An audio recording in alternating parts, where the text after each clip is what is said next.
হরে কৃষ্ণ বন্ধুরা, তোমরা কেমন আছো? শুভ দোল পূর্ণিমার অনেক অনেক শুভেচ্ছা। তো আজকে কিন্তু দোল পূর্ণিমা, তোমরা সবাই জানো। আর তোমরা দাদা সকাল থেকে অনেক বিজি, তো আমার টাকা দিয়ে দিছিল, কইছে যাও তুমি পূজার লেগে ফল টল কি কি লাগবো সবকিছু কিনা লইও। তো আমি কিন্তু সকালবেলা স্নান টান করে সেরা আয়া পড়ছি। প্রথমে ডিজে দিদির দোকান থেকে কিছু ফল টল নিলাম। তারপর আইসি আমরা মেইন চমনির মধ্যে যে বাজারের মধ্যে বাজারে এসে কলা টলা আরো অনেক কিছু ফল টল নিলাম। তো আমি ফাইনালি পূজা দিতে আয়া পড়ছি। আর দেখো আমি কত রকমের রং আনছি, আর দেখো সুন্দর করে পূজাটাও দিয়ে লাইছি। আর আজকে কিন্তু আমি সত্যনারায়ণ দিছি একটু। তো দেখতে থাকো আমার সাথে ভিডিওটা, তোমরা দেখো কেমন লাগতেছে ভিডিওটা। তো আজকে কিন্তু কোনো প্ল্যান ট্যান ছাড়াই তোমরা দাদা কালকে টিকা কইতাছে আজকে নাকি বেলুনিয়া যাইবো রাম ঠাকুরের স্মৃতি মন্দিরে। তো আমি প্রথমে তো না করছি যে যাইতাম না, তো হঠাৎ করে প্ল্যান করছি হ্যাঁ যাবো। তো দেখো আমরা সব রেডি টেডি হয়ে গেলাম গা। তোমরা দাদা দেখো এদিকে রেডি হয়ে গেছে, এদিকে পারফিউম টারফিউম দিতেছে। তো আমরা এখন বাইরেমো, কোনো প্ল্যান আছিল না, হঠাৎ করে আমারও প্ল্যান হয়েছে যামো। তো বাবার আমের আশীর্বাদ আছে, তো বাবার আমের দেখতে যাইতেছি। তো স্টেশনে আমরা আয়া পড়লাম, দেখো আর প্রচন্ড রৌদ্র। তো আমরা আয়া পড়লাম স্টেশনে, ওখানে যাবো গা বেলুনিয়া।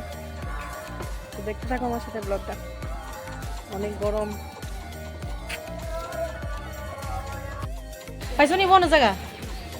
বনো জায়গা পাইছো? নাও ফ্রুটটা জায়গা।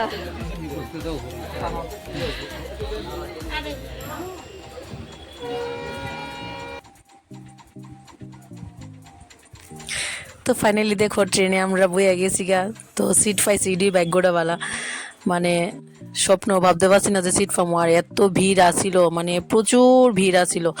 আর সবচেয়ে বড় কথা হয়েছে জয়রামের মন্দিরে গিয়ে দেখি আমরা মানে অনেক লোক, আমরা এরিয়ার অনেক লোক। তো দেখতে থাকো আমার সাথে ভিডিওটা।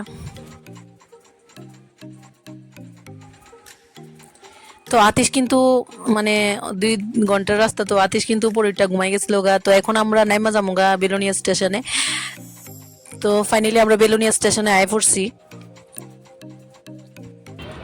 তো আমরা আয় বললাম স্মৃতি মন্দিরের কাছাকাছি, বেলোনিয়া আয় পড়ছি, ওখানে উঠতেছি। বেলোনিয়া রেল স্টেশন দেখো।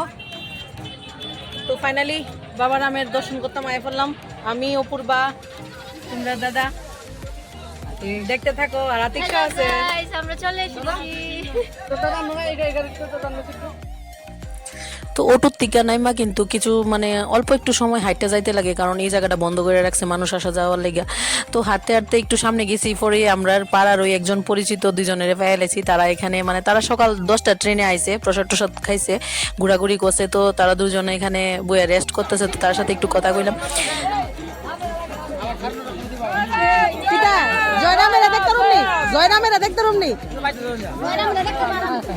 না বাড়ির নাম আর এনের নাম বেশ কম আছে। তো তো বন্ধুরা দেখো আমার এখানে সব আত্মীয় স্বজন এসেছি, সবাই দেখো খুব ভালো লাগতেছে।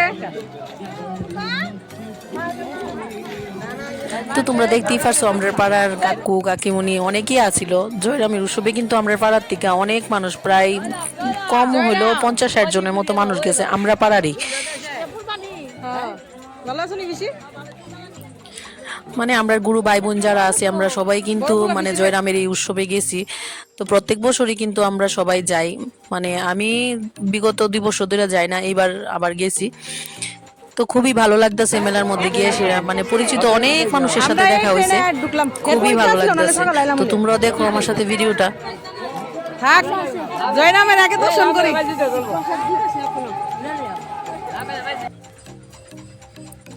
আর প্রতি বছরই দোল পূর্ণিমার দিনে কিন্তু এখানে স্মৃতি মন্দিরে কিন্তু এই উৎসবটা হয়। আর মানে প্রচুর মানে বিভিন্ন জায়গা থেকে অনেক লোক আয়ে, কারণ এখানে স্মৃতি মন্দিরটা মানে খুব জাগ্রত। ওইখানে বাবা রাম ডিঙ্গামানিক থেকে এখানে আয়তো আয়াসীরা রেস্ট করতো, মানে অনেক কিছু দেখার মতো আছে, মানে খুবই ভালো লাগবো। মানে যারা যারা কোনোদিন গেছো না, আমি কমু যে একবার হইলো আয়ো স্মৃতি মন্দিরে, আয়াসীরা জয়রামের দর্শন করে যাইও, মানে খুবই ভালো লাগবো। তো আমার আজকের ভিডিওটা তোমরা কেমন লাগছে, ভালো লাগলে একটা লাইক করে দিও।